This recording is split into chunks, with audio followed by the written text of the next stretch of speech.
오늘 우리에게 주시는 하나님의 말씀은 구약성경 창세기 25장 27절로 34절 말씀입니다. 창세기 25장 27절로 34절 말씀입니다. 이 계시의 말씀을 봉독할 때 다 함께 살아계신 하나님의 음성을 들으실 수 있기를 바랍니다. 그 아이들이 장성함에 에서는 익숙한 사냥꾼이었으므로 들 사람이 되고, 야곱은 조용한 사람이었으므로 장막에 거주하니, 이삭은 에서가 사냥한 고기를 좋아하므로 그를 사랑하고 리브가는 야곱을 사랑하였더라. 야곱이 죽을 쏘았더니 에서가 들에서 돌아와서 심히 피곤하여 야곱에게 이르되 내가 피곤하니 그 붉은 것을 내가 먹게 하라 한지라. 그러므로 에서의 별명은 에돔이더라. 야곱이 이르되 형의 장자의 명분을 오늘 내게 팔라. 에서가 이르되 내가 죽게 되었으니 이 장자의 명분이 내게 무엇이 유익하리요. 야곱이 이르되 오늘 내게 맹세하라. 에서가 맹세하고 장자의 명분을 야곱에게 판지라. 야곱이 떡과 팥죽을 에서에게 주매 에서가 먹으며 마시고 일어나 갔으니 에서가 장자의 명분을 가볍게 여김이었더라. 아멘. 이 세상에서 가장 역사적으로 어리석은 거래가 있었다면 그 거래는 무엇일까요? 아마 여러분도 손에 꼽을 것입니다마는 제정 러시아가 미국의 알래스카를 판 바로 그 사건이 아닐까 생각합니다. 사실 러시아로서는 당시 팽창하고 있던 대영 제국을 막으려는 의도가 있었던 것 같습니다마는, 그러나 그럼에도 불구하고 오늘날 생각해 본다면 그것은 참으로 어리석은 거래였다라고 생각할 수밖에 없겠습니다. 알래스카의 면적이 얼마이냐 하면 171만 7,854 평방킬로미터입니다. 잘 감이 안 오시죠? 제가 평으로 한번 계산해 봤습니다. 5,196억 5,083만 5천 평. 감이 오십니까? 네, 엄청나죠?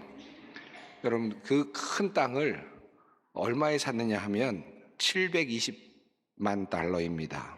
당시로 86억 원의 매매가 이루어졌다고 합니다. 지금 생각하면 굉장히 싼 가격 같지만, 그러나 당시에는 반대가 꽤 많이 있었다고 합니다. 이것을 주도했던 미 국무장관이었던 윌리엄 시워드가 그것을 진행했었는데요. 많은 사람들이 반대를 했기 때문에 이 미국이 그 땅을 산 것을 두고는 참 어리석은 짓이다라는 그런 비난이 꽤 높았다고 합니다. 그래서 그것을 가리켜서 시워드의 어리석음이다 라고까지 불릴 정도였다고 합니다. 여러분, 그런데 어떻게 되었습니까? 지금 알래스카에서는 미국에서 생산하고 있는 원유의 4분의 1이 생산이 되고 있죠. 산림자원이 엄청나고요, 수산자원이 있고요, 천연자원이 나오고 있고요, 또 백금을 비롯한 많은 천연자원들이 생산되고 있습니다. 그야말로 미국의 보물이 되었습니다.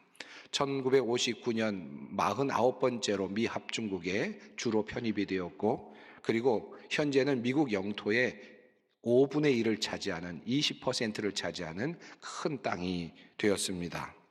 당시에 미국이, 그리고 시워드가 어리석다라고 했었지만 지금 생각해 보면 러시아가 어리석었다라는 생각을 하지 않을 수 없습니다. 또 다른 어리석음과 관련된 거래를 꼽는다면 인디언들이 맨하탄이라고 하는 큰 섬을 팔아넘긴 것이라 할 수 있을 것 같습니다. 1626년에 네덜란드 식민지 개척자들이 인디언들로부터 맨하탄을 사들입니다. 그런데 그때 지불한 것은 돈이 아니었습니다. 그저 물품들이었는데 무엇이었느냐 하면 한 수레 정도 분량의 가죽이었고요, 그리고 냄비가 있었고요, 그리고 럼주가 있었다고 합니다. 그 가치는 그 당시 가치로는 60길더에 해당되는 가치였다고 합니다. 1846년에 그 가치를 한번 환산해 보았는데 그 당시 화폐 가치로 24달러 정도의 가치였다고 합니다. 그리고 또 2014년에 그 달러 가치를 당시의 현물 가격으로 다시 환산해 보았더니 약 2,600불에서 15,600불 정도 가치가 있다라는 라고 그렇게 판정을 하였습니다. 약 한 9년 전에 나온 판단이니까 한 10년, 9년이 지났으니까 지금쯤은 그 현재 가치로 얼마나 될까요? 2배가 올랐다면 한 3만 불 정도 될 것 같고요. 또 뭐 5만 불, 10만 불 정도 하더라도 지금 생각해 보면 너무나도 싼 가격이다라는 생각이 듭니다. 맨하탄의 전체 면적이 87.5 평방킬로미터입니다. 2,646만 평에 해당되고요. 그냥 해변가를 제외하고 쓸만한 땅만 모아도 59만 평방킬로미터, 1,784만 평에 해당이 됩니다. 여러분, 이것을 우리가 만약에 10만 불을 주고 이 땅을 샀다라고 크게 그렇게 생각을 해도 178평을 1불씩에 샀다, 이렇게 평가를 할 수 있을 것 같습니다. 여러분, 재미없습니까? 여러분, 그 어리석은 또 다른 거래를 꼽는다면 사실은 이 네덜란드 사람들이 이 놀랍도록 싼 가격에 이 맨하탄을 샀음에도 불구하고 이것을 영국 사람들과 바꾸었다는 것이죠. 영국 사람들이 가지고 있었던 인도네시아 식민지령을 그 뉴욕의 식민지령과 바꾸었습니다. 결국은 영국 사람들이 뉴욕을 차지하게 되었고 인도네시아를 네덜란드 사람들이 차지하게 되었는데, 미국의 심장이라고 할 수 있는 뉴욕을 그렇게 해서 네덜란드 사람들은 놓치고 말았습니다. 참 잘 잡았다가 그만 놓치고만 네덜란드 사람들이 안타깝습니다. 정말 생각해 보다 보면 정말 어리석은 거래, 우리들 주위에도 상당히 많이 있지 않습니까? 아마 이런 이야기를 하다 보면 여러분 이런 생각을 하실지도 모르겠습니다. 그때 그 집을 팔지 말았어야 됐는데 왜 그 집을 팔았을까? 이런 생각을 하는 분들이 혹시 계실지도 모르겠습니다. 참 어리석은 거래였다. 우리가 살면서 이런저런 거래들이 꽤 많이 있습니다. 기업을 사기도 하고 팔기도 하고, 그런데 지나고 나면 참 어리석었구나 라고 생각되는 것들이 참 많이 있죠. 성경에도 그와 비슷한 이야기가 있습니다. 아주 대표적인 케이스죠. 잘못된 거래, 그리고 정말 어리석은 거래로 우리가 비유적으로 알고 있는 말씀이 바로 오늘 본문 말씀입니다. 바로 에서가 야곱으로부터 팥죽 한 그릇에 자신이 가지고 있었던 장자의 권한을 팔아넘긴 바로 사건입니다. 이 이야기는 마치 비유처럼, 마치 수고처럼 오늘날 사회 속에서도 회자되는 그런 말씀입니다. 사실 오늘날의 사회는 거래가 아주 활발하게 진행되고 있는 사회이죠. 수많은 거래가 이 땅에서 이루어지고 있습니다. 서로 자신의 이익을 계산하겠죠. 그리고 나름대로 남는다라는 생각을 하면서 거래를 할 것입니다. 하지만 이 모든 거래에는 좋은 거래가 있지만 항상 그런 것은 아닙니다. 나쁜 거래가 있고요. 때로는 탐욕스러운 거래가 있고요. 위험한 거래도 있고요. 때로는 불법으로 진행되는 거래도 많이 있습니다. 오늘 우리는 성경의 오래된 이야기입니다만은 이 에서의 이야기를 통해서 거래와 관련하여서 하나님의 지혜를 함께 찾아보도록 하려고 합니다. 아마도 에서는 팥죽을 꽤나 좋아했던 모양입니다. 그래서 에서의 별명이 에돔입니다. 에돔이라는 말은 붉다라는 말인데 그의 피부가 붉다라고 아마 그렇게 이해할 수도 있겠지만, 그가 붉은 죽을 먹고 싶다고 해서 에돔이라고 불렀다고 성경은 그렇게 우리에게 알려주고 있습니다. 야곱은 이 사실을 아마도 알고 있었을 것 같습니다. 그래서 에서가 사냥을 갔다가 돌아올 때 팥죽을 지금 만들고 있었던 것 같습니다. 야곱이 팥죽을 쓰고 있는 모습을 보면서 에서는 돌아오면서 이렇게 야곱에게 말합니다. 그 붉은 죽을 좀 빨리 먹자. 배가 고파 죽겠다라고 그렇게 이야기를 하죠. 그때 야곱은 그 시간을, 그 기회를 놓칠세라 이렇게 대답을 합니다. 형은 먼저 형이 가진 맏아들의 권리를 나에게 파시오. 어린아이들의 장난 같은데 사실은 이루어질 수 없는 거래죠. 어떻게 맏아들의 권한을 팔 수 있겠습니까? 그런데도 에서는 이렇게 말하면서 장자권을 쉽게 넘깁니다. 이것 봐라, 나는 지금 죽을 지경이다. 지금 나에게 맏아들의 권리가 뭐 그리 대단한 거냐 라고 말하면서 넘기게 되죠.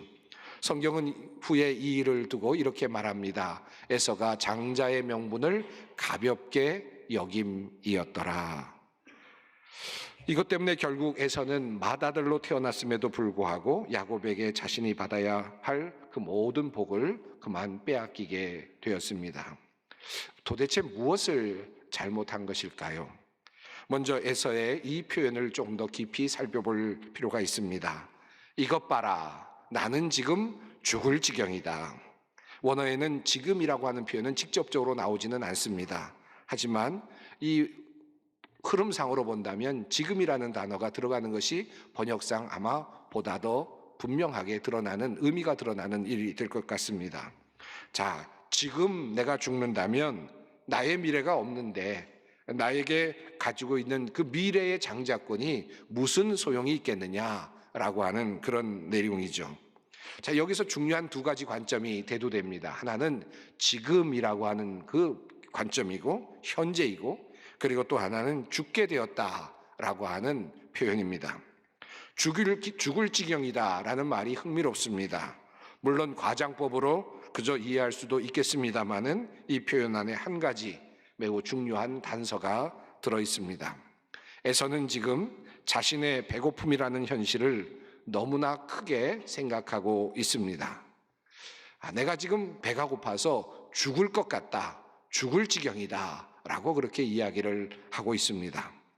종종 공부를 못하는 아이들, 그리고 엄마와 아빠들 사이에 이런 대화들이 오고 가지요.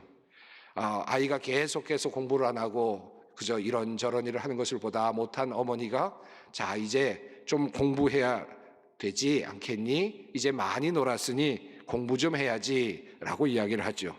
그때 이 아이가 이렇게 대답합니다. 배고파 죽겠어 라고 이야기를 하죠.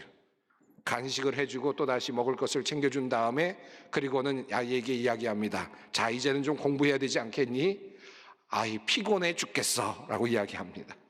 그리고는 또다시 힘들어 죽겠어 라고 이야기하죠. 엄마 아빠의 눈에는 아이가 빈둥빈둥 노는 것 같은데 아이는 계속해서 무엇 때문에 죽겠다, 무엇 때문에 죽겠다 계속해서 이야기를 합니다. 공부 못하는 아이들의 전형적인 예이죠. 어떻게 하느냐고요? 다 아는 방법이 있습니다. 오늘은 청년주일이기도 하니까 오늘은 우리 청년들을 향해서 하나님의 말씀을 특별하게 전하고 싶은 마음이 있습니다. 우리 청년들에게 드리고 싶은 것이 이것입니다. 살다 보면 현실의 문제가 꽤 커 보일 때가 많이 있습니다. 그러다 보면 정말 죽을 것 같은 느낌이 들 때도 꽤 있습니다. 더 이상 희망이 없다라고 생각이 드는 그런 단계에 접어들 때도 상당히 많이 있습니다. 요즘 젊은 세대들 중에 절망하고 좌절하는 사람들이 참으로 많이 있는 것 같습니다. 지금이라는 현실 참 안 좋아요. 정말 어떻게 할지 모르겠습니다. 더 이상 어떻게 뻗어나가야 될지도 모르겠습니다. 이래도 희망이 없는 것 같고 저래도 희망이 없는 것 같습니다. 마치 죄오는 어떤 것과 같아서 꼼짝달싹 할 수 없는 것 같이 느껴지기도 합니다. 상황이 참 어렵습니다. 그런데 그럼에도 불구하고 사실은 아직은 그는 죽진 않았습니다. 미래가 있죠. 아직 미래는 오지 않았습니다. 그리고 그 미래가 어떻게 다가올지 사실은 아무도 알지 못합니다. 정말 그렇습니다. 아마도 우리 젊은이들 중에도 그런 생각을 하는 사람들이 참 많이 있을 거라고 생각합니다. 다 막혔다, 끝났다, 막장이다 라고 생각하는 순간이 있을 수 있죠. 그러나 우리는 자칫 그러할 때에 하나님의 뜻을 놓칠 수가 있고, 그리고 또한 실수할 수가 있습니다. 아직 막장이 아닙니다. 그래도 그저 조금 배가 고플 뿐입니다. 죽을 상황이 아닙니다. 정신을 차리면 됩니다. 그래야 미래를 나의 것으로 만들 수 있습니다. 사랑하는 우리 청년들, 특별히 청년들에게 말씀드리고 싶고, 또 어려움 속에서 힘들어하는 분들에게 꼭 말씀드리고 싶습니다. 아직 내가 살아있다는 것, 아직도 나에게 미래가 있다는 것, 이것이 중요합니다. 내가 죽게 되었다, 배고파서 죽게 되었다, 이래서 죽게 되었다, 저래서 죽게 되었다, 우리가 그렇게 불평할 것이 아니라 나에게 아직도 미래가 있다라는 마음으로 인생을 살아갈 필요가 있습니다. 다음으로 에서는 일시적인 문제를 해결하기 위해서 영구적인 가치를 내어 주었습니다. 그가 팥죽 한 그릇을 먹었습니다. 그가 얻은 이익이 무엇일까요? 한 6시간 정도 배고픔을 면하는 그런 일이었을 것입니다. 그리고 그는 다시 배가 고팠겠죠. 그 허기를 채우기 위해서 노력하였어야 했을 것입니다. 그러나 마다들의 권리는 어떠한 권리였습니까? 그것은 에서가 태어날 때부터 죽는 날까지, 아니 죽어서도 대대로 이어지는 복이요 권리였습니다. 한 번 먹는 것과는 비교할 수 없는 권리를 그는 놓치고 만 것입니다. 잠깐의 허기를 채우기 위해서 너무나도 귀한 것, 일시적인 것을 채우기 위해서 영구한 것을 그만 놓치고 말았습니다.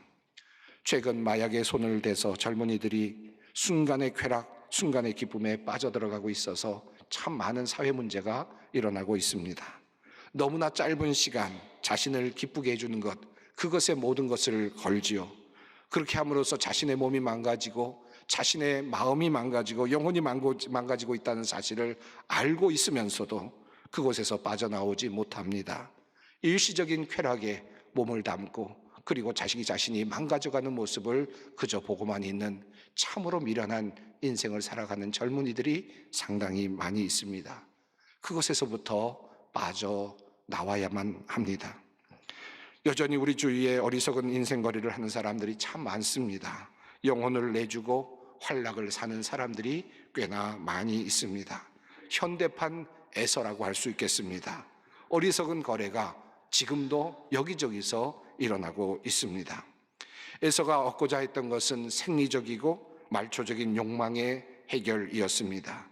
후에 히브리서 기자는 바로 이 사건을 말하면서 에서의 이러한 실수를 음행과 연결하여 이렇게 표현하고 있습니다.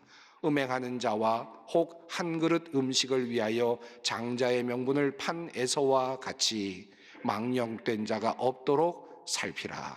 너희가 아는 바와 같이 그가 그 후에 축복을 이어받으려고 눈물을 흘리며 구하되 버린 바가 되어 회개할 기회를 얻지 못하였느니라.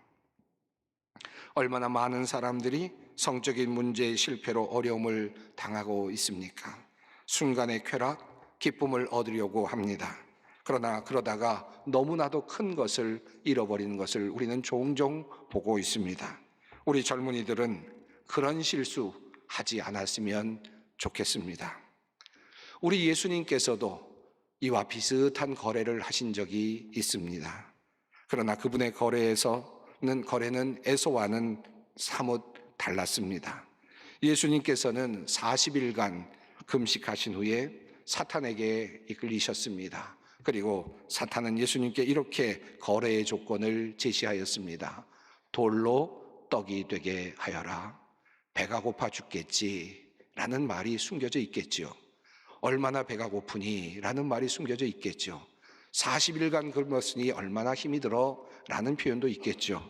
그러니 너를 위하여 떡을 만들어 먹어라 라고 하는 그런 말이었습니다. 너의 생리적인 욕구를 채우라 라는 말이었고 지금의 문제를 해결하라 라고 하는 말이었습니다. 그러나 주님은 어떻게 하셨습니까? 그 거래를 단호히 거부하셨습니다.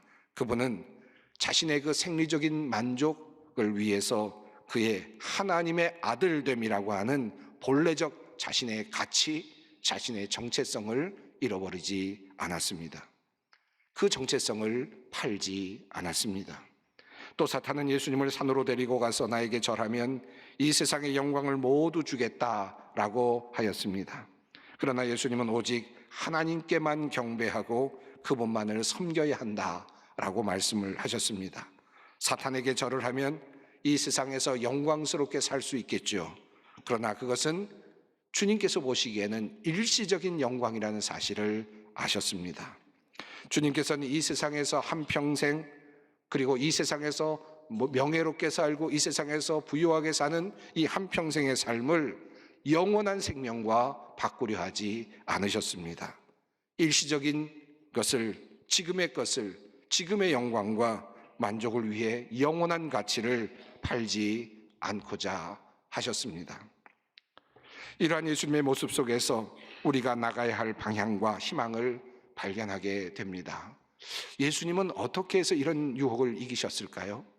예수님께서는 어떻게 그렇게도 40일 동안 굶으셨음에도 불구하고 그렇게 단호하게 돌로 떡이 되게 하라는 사탄의 그 말에 흔들리지 않으셨을까요? 무엇이었습니까? 그것은 바로 예수님이 자기 자신이 누구이신가를 분명하게 알고 계셨기 때문입니다. 나는 누구인가? 나는 하나님의 아들이다. 나는 바로 천지를 창조한 하나님과 함께 있었던 존재이고 이 땅에 내려와서 인간을 위하여 성육하여 그들의 죄를 사하기 위하여 이 땅에 온 그런 존재이다. 이 사실을 한 번도 잊지 않으셨습니다. 그렇기 때문에 주님께서는 이와 같은 유혹 속에서도 흔들림이 없으셨습니다. 우리가 하찮은 것에 매이지 않고 일시적인 것에 연연하지 않고 생리적인 것에 말초적인 쾌락에 넘어가지 않고 그렇게 온전하게 살아갈 수 있는 비결이 있다면 그것은 바로 내가 누구인지를 분명하게 깨닫는 데 있습니다. 예수님께서 자기 자신의 정체성을 분명히 하셨던 것처럼 말입니다. 내가 누구인가? 내가 누구인가? 이것을 분명하게 아는 것이 중요합니다. 최근 유아인 씨가 마약을 해서 지금 수사 중에 있다고 하는 소식을 듣습니다. 참으로 안타까운 일입니다. 저는 그분을 정죄하고 싶지는 않습니다. 다만 이런 생각이 드는 것은 사실입니다. 내가 누구인가? 유아인 씨가 아마 그런 생각을 했더라면 내가 얼마나 많은 사람들의 사랑을 받고 있는 존재인가? 내가 어떤 존재인가? 라는 생각을 했더라면 그럼 나를 바라보면서 기뻐하는 사람들이 얼마나 많이 있는가? 내 존재의 가치를 유아인 씨가 만약에 생각할 수 있었더라면 어쩌면 그는 말초적인 그런 유혹에 마약에 빠져들지 않을 수 있지 않았을까 하는 생각을 하게 됩니다. 예수님께서 바로 40일 동안 굶으시고도 극복하실 수 있었던 사탄의 유혹을 극복하실 수 있었던 이유가 바로 예수님이 누구이신가를 아셨던 것이죠. 도대체 그렇다면 우리는 누구입니까? 나는 누구입니까? 여러분은 누구입니까? 하나님께서 나를 구하기 위해서 자신의 귀한 아들을 이 땅에 보내주신 존재입니다. 나 같은 사람을 살리시기 위해서 주님께서 이 땅에 오셨습니다. 나 같은 사람 사랑하셔서 주님께서 이 땅에 오셔서 십자가에 달려 죽으셨습니다. 이것이 바로 나의 정체성입니다.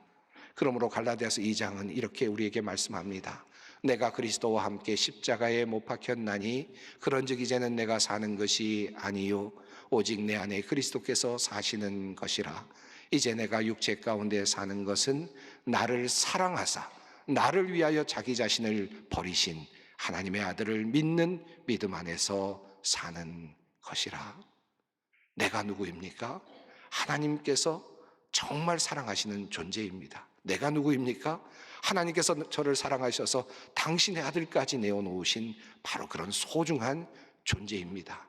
마약을 해야 되겠습니까? 성적인 타락을 해야 되겠습니까?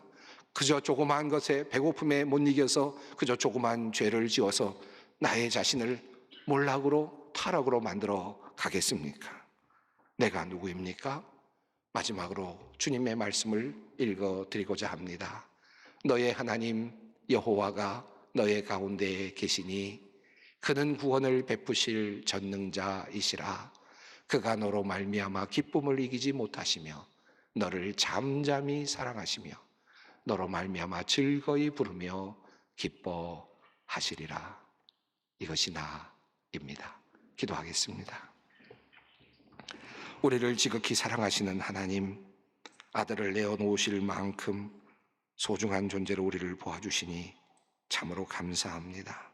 은총을 받은 자녀답게 살고 싶습니다. 비록 고난 속에 있을지라도 하나님께서 마침내 우리에게 주실 귀한 축복 바라보며 살아가게 하옵소서. 일시적이고 말초적인 것에 매몰되어 이 고귀한 생명 낭비하지 않도록 우리를 성령으로 지켜주시옵소서. 마침내 하나님께서 사랑하시는 자녀답게 주님 앞에 서게 하여 주시옵소서. 예수님의 이름으로 기도드립니다. 아멘.